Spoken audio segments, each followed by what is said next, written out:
Hello and welcome back to the Yoga Healer podcast. This is your hostess, Cate Stillman, and author of Master of You. So in this series that I'm doing right now, it's on the new book release, woot woot, Master of You. So Master of You isn't a book about Dharma. It's a book about ambition. And for those of you who don't know me, I have invested the last 20 years of my life at yogahealer.com. And before then, more time in yoga and Ayurveda and global consciousness studies. So the long and the short of it is through coaching people over decades into first a much healthier body that can thrive. In my first book, Body Thrive, gets into the habits of yogis. These habits from Ayurveda that are time tested and can lead any human to thrive, gave way to people that were coaching with me experiencing a lot more energy and a lot deeper resilience and a lot more motivation to live a much bigger life. And that's a natural part of the yogic path is like first you get into alignment with you and then you can do more. And doing more is a bigger dharma. And there's a desire at a point where you have resiliency and adaptability where your sphere of what you care about expands and you decide that you're ready to tackle bigger and better things. And that very much gave way to a course community called Awake Living that became the test community for Master of You, my newest book release. That is all about aligning your life with your ambitions, aligning your home, aligning your body, aligning your time, aligning your flow.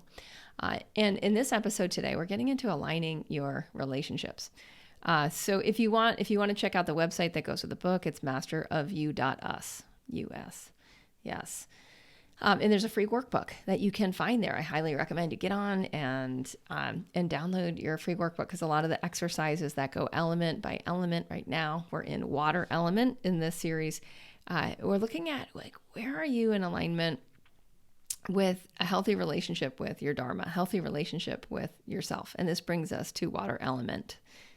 The past few episodes in the series have been element by element as we worked our way from space and home to body and earth to fire and vision to time or air. And now we're in water or flow.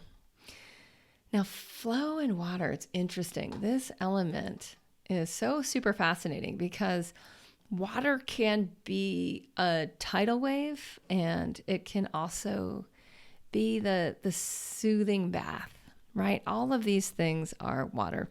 So in water element, what happens is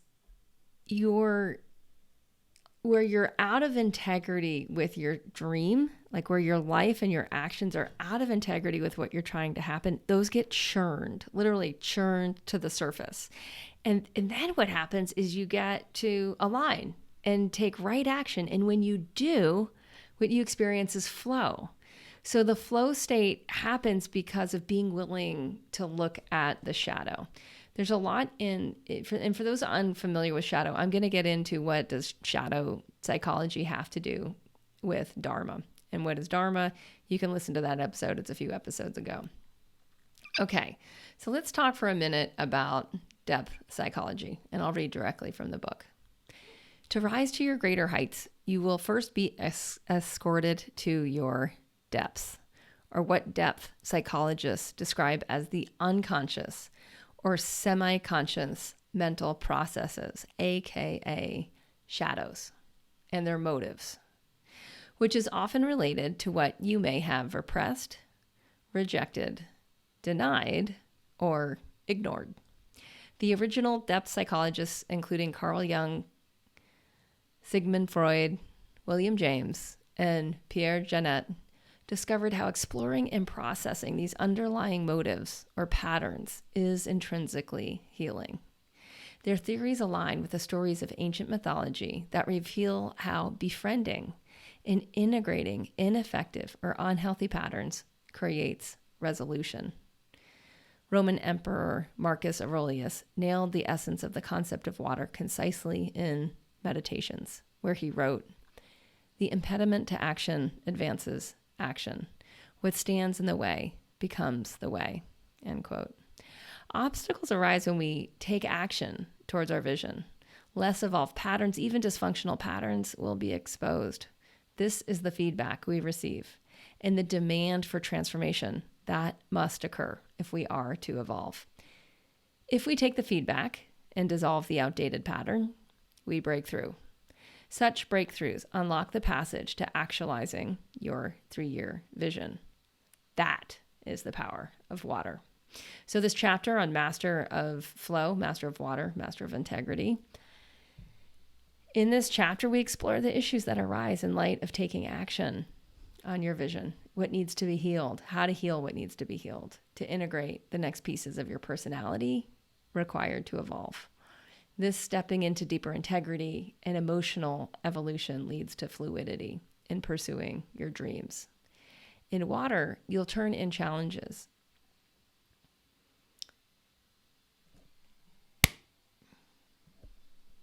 In water, you'll turn in towards your challenges rather than away from them. Investing your attention in what blocks your way forward, integrating or making outdated patterns conscious. So what's fascinating about water element is how it softens in order to heal. Water is healing. In Ayurveda, the concept of kapha, ka means water and fa is to flourish or to nourish. So you have that which is nourished by water.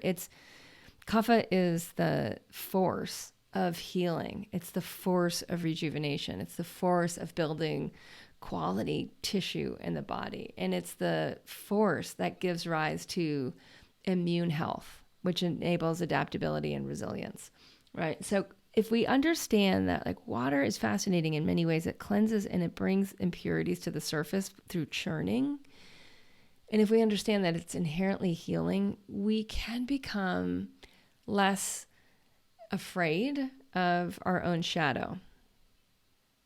Now, what I find in coaching members through water element, through integrity into flow, is that there's a great equalizer in discovering that everybody has a shadow, that everybody has these issues, right? These shadow issues that keep them from a healthier relationship with themselves.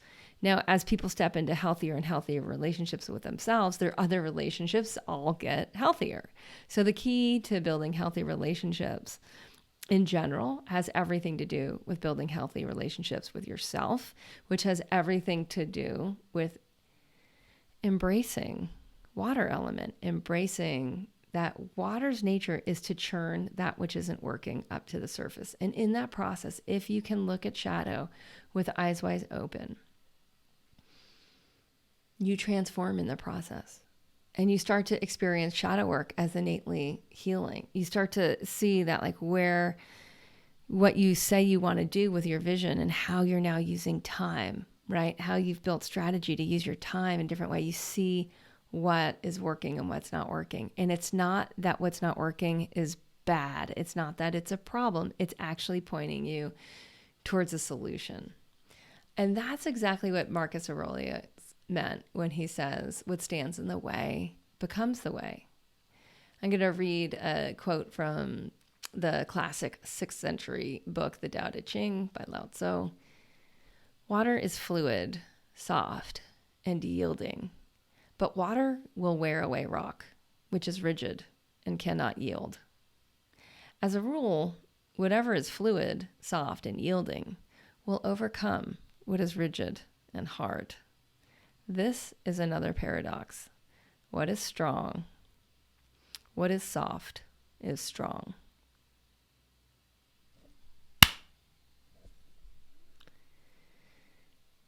This is another paradox.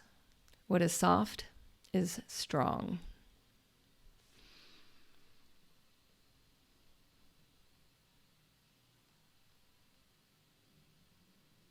I'm going to read you a series of questions that arise in water element. And before, I'm just going to read a little bit about how the heroine's journey is a process of moving into water. Even if you think of the myth of Demeter and her daughter Persephone. So Demeter, you might remember if you've studied Greek mythology or heard the tales, right? She's the goddess of the harvest.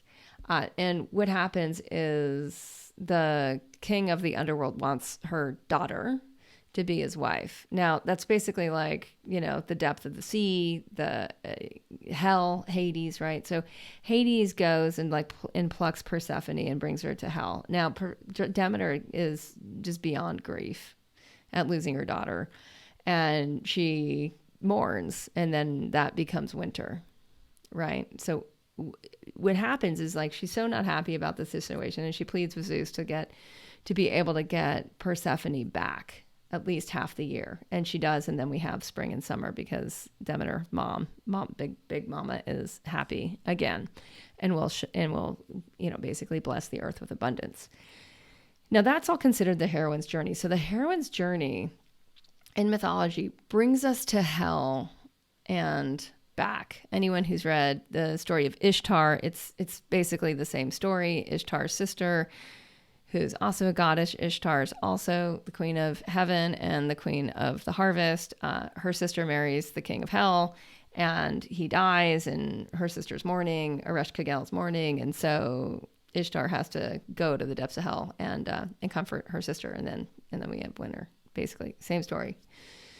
A little bit earlier in mythological history. The feminine journey, the goddess journey, the heroine's journey is to the depth of the sea, is to going through water. And in the process of going through depth and water, that which is out of integrity gets churned to the surface. Every time. It's always the same story. And there's levels. There's levels of depth, and there's levels to getting to the root, getting to the real root of the issue.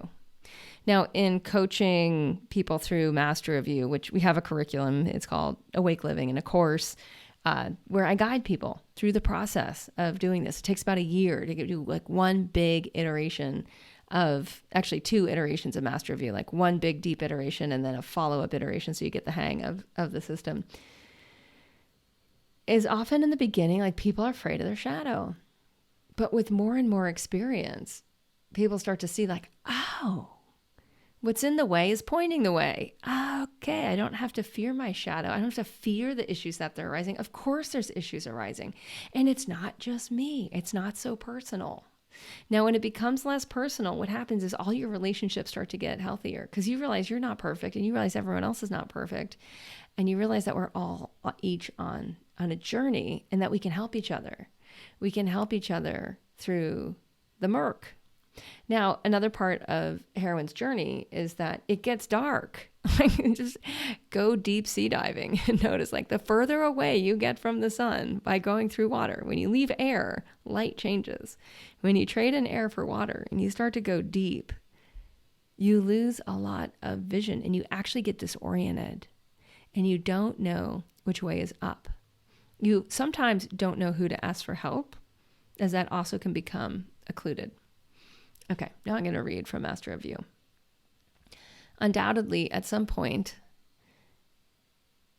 in your heroine's journey, you will encounter the underworld of your dharma, the underbelly of your next purpose, the challenges you need to overcome, and the essential skills you don't yet have, with eyes wide open to achieve your vision.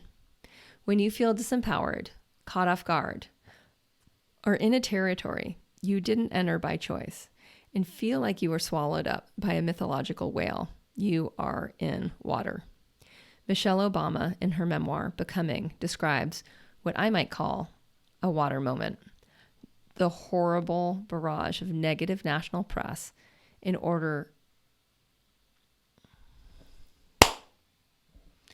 Michelle Obama, in her memoir, Becoming, describes what we would call a water moment.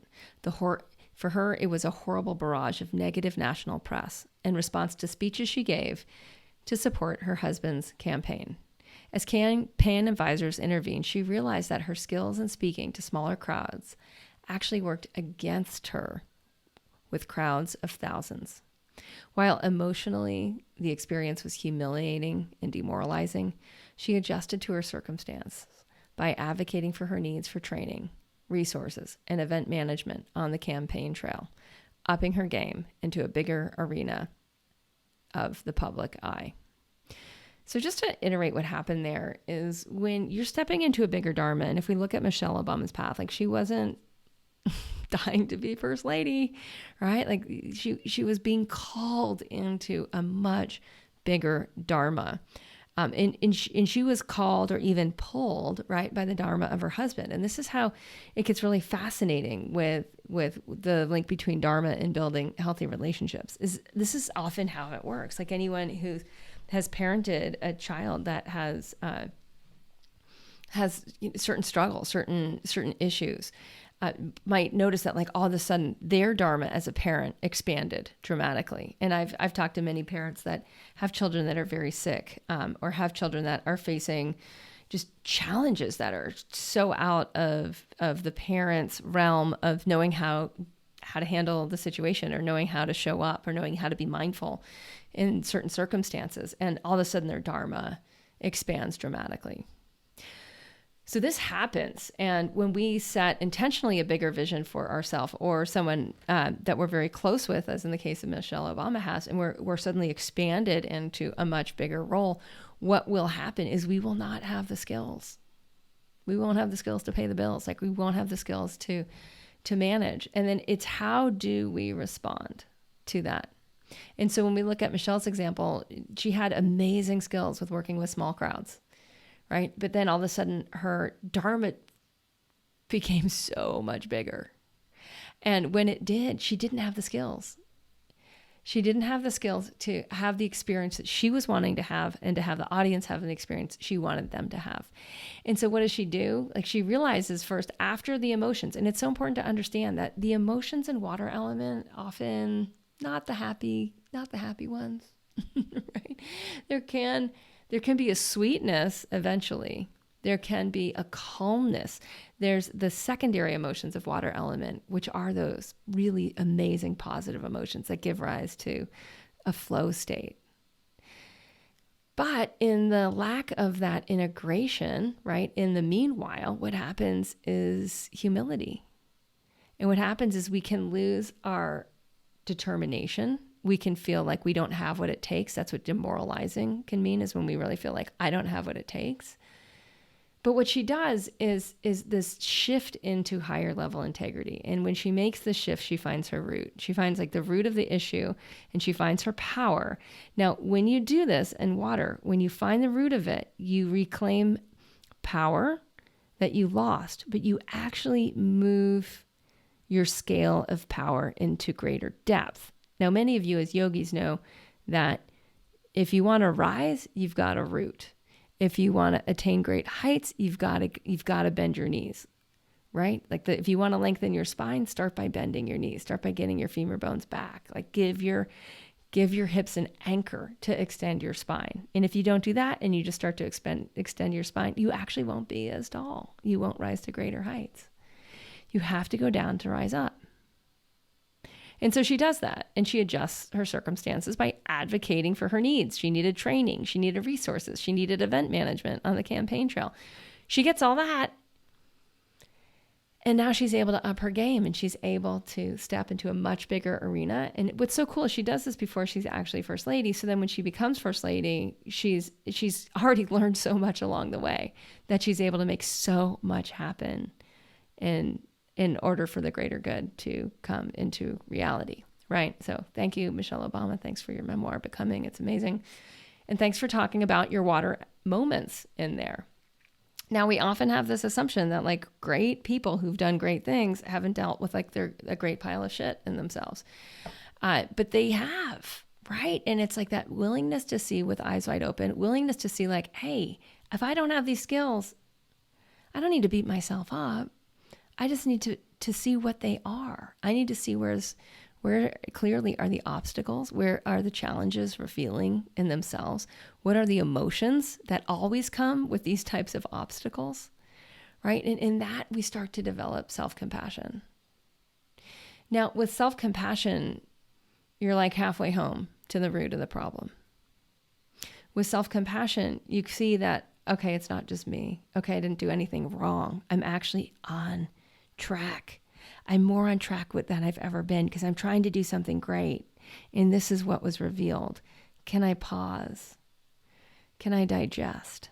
Can I digest and absorb? This is what's happening. Now, when you think of water, it's highly absorbent. It's the element of connectivity. It creates cohesion. When you think of a rainy day and there's water droplets on the pane of glass, and you'll notice at the top, there's all these disparate droplets. And in the middle, they're starting to form these rivulets. And at the bottom, there's these like little rivers coming down the mirror and off. Water goes from separation into cohesion, right? And with cohesion, you have increased connection. So as you start to digest the issues that are arising with compassion to yourself, your relationship to yourself gets healthier. Your relationship to others naturally becomes more empathetic and compassionate because you're like, oh my gosh, I've been there. I'm honest with myself. I've been there. I've done that too. At that point, you become like a healing salve to other people. Now, you also become integrated, and it becomes very clear how to align your actions next. And you might need to tweak your calendar. You might actually need to tweak your vision. You might decide that where you were going, it's changed. And that can happen. Water element can bring up that the goals that you've set for yourself aren't really your goals. And that's maybe what got churned to the surface. How you want to use time is maybe now much more clear, and you need to align your actions. And now when you do that, what happens is you start to experience the flow state. And the flow state feels good. It's healing, right? And it's natural. It's very much able to focus when you're in a flow state. Actually, this is the work of Mihaly Csikszentmihalyi, his book Flow, where he uncovers that when your skill is aligned to the ambition, right? When you have what you're trying to do, your goal is great enough that it requires more skill than you currently have, you can enter flow state. If it's not, you're bored. So if the goal isn't great enough, you go to boredom. If the goal is too great and you don't have the skill to get there, you also get out of flow. So your skill and your goal, they both need to line up, and they point directionally to the flow state. So when we're out of integrity, what we may have realized is the goals we've set are too great for the skills that we have now. And we need to back off those milestones into a place that our skills can just be slightly stretched in order to get there.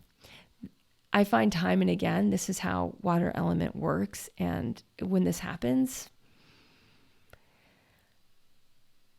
we start to experience that the softening of the old patterns within us that must be integrated for us to move forward, that's the job of water. Water surfaces the hard truth that what got you to this point isn't enough to get you all the way to your 3-year vision. As you explore what goes wrong, what isn't enough, that's actually the way towards right. So what goes seemingly wrong on the journey to your deeper desires is necessary to move forward. And that's how water nurtures you into a more real, integrated, and authentic you.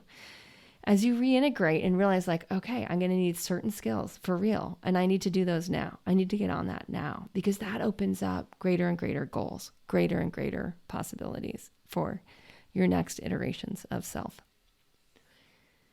All right. So in recap,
So in conclusion, in this series that I'm doing on Master of You on the book, and you can find the free workbook at masterofyou.us. You can find links to buy the book or listen to it on Audible there at masterofyou.us. It comes down to, I've always had a strong sense that we all need to be the best versions of ourselves. Like, to lead a fulfilled life, that's part of it. We need to be highly conscious versions of ourselves. We need to align to relationships that pull us into our potentiality rather than pull us back into outdated versions of ourselves. And I've lived this way. And in the process, I've been able to guide so many others to a much greater life. I'm going to read a little bit about this, how when you're living into your Dharma, it naturally pulls you into leadership. As you become masterful with the elements, you'll likely attract or be drawn to people who are awake to their creative power, who have built inner resilience, who have accessed the same elemental universal truths as you. You'll be increasingly drawn to collaborate with people who are rooted in their powers and reaching to become more, who sense themselves and the cosmos. New, more evolved possibilities and collaborations arise. You are waking up to another level of impact or dharma of your human capacity. You may even sense a collaborative spirit, a collective potentiality. You are entering the dynamic of collective leadership, where you can access new dimensions of collaboration and innovation. Activated by the elements, you'll notice you are being pulled or called to lead. People sense your rooted, aligned power and are attracted to you. Master of You evolves into leader of us. Where you lead us is part of your Dharma unfolding, powered by the elements, awake and intuitively aligned to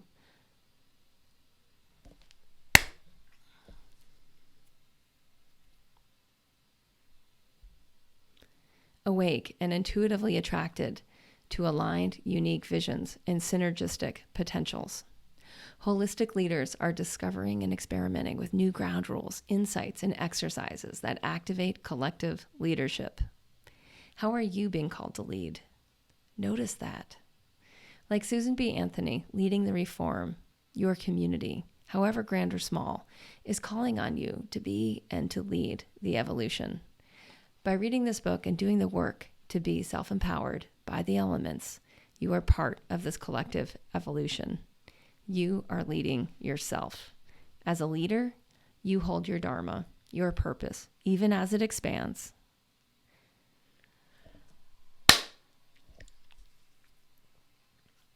As a leader, you honor your Dharma, your purpose, even as it expands, requiring you to evolve on your path of becoming.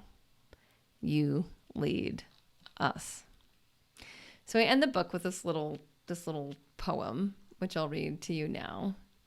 You are the cosmos. You are the cosmos that created you. You create via the 5 elements out of chaos towards better. You are the magic and the myth. You are the hero and the journey. And yet, you are ordinary. You lead an ordinary life like the rest of us. And yet, you are extraordinary. Even in the hustle bustle of today, you remember you and the Creator are one and the same. The 5 elements are your powers to shape yourself and the cosmos into better. You design you for your next chapter of Dharma. Always you see opportunity knocking. You become a beacon for those around you to unearth their deeper dreams, fire up their ambitions, discover their inner rhythm, free their time, and unleash their flow. In your experiments, you are an inspiration to those around you of being and becoming, like the cosmos, both at ease and ambitious. You wield the elements and grow in ever-increasing integrity and capacity towards better. All right. Just another little light episode here with me, Cate Stillman, of yoga healer and author of Master of You, a 5-point system to synchronize your body, your home, and your time with your ambition. I hope you've liked this series, and I'd love to hear. This is the 3rd series I've done this year. The first one was on stress. The second one was on relationship, and this one's on Dharma. I've really enjoyed reading parts of the book to you. I just so appreciate podcast listeners. It's been most of our podcast listeners step into becoming course members. And it's fantastic because when we meet, it's like we've already known each other for a long time. And if you're interested in the course that goes with Master of You, go to yogahealer.com/dream and talk to someone on my team. Let them know you're a podcast listener. It's a super fun conversation to dream your bigger dream aloud with someone. And if you're a good fit to be coached by me through this process and to be in our community, the community that's living and working the system and Master of You and achieving greater dreams, then we'll let you know how you can start with us. And I really deeply believe in your dharma. Namaste and have a great day.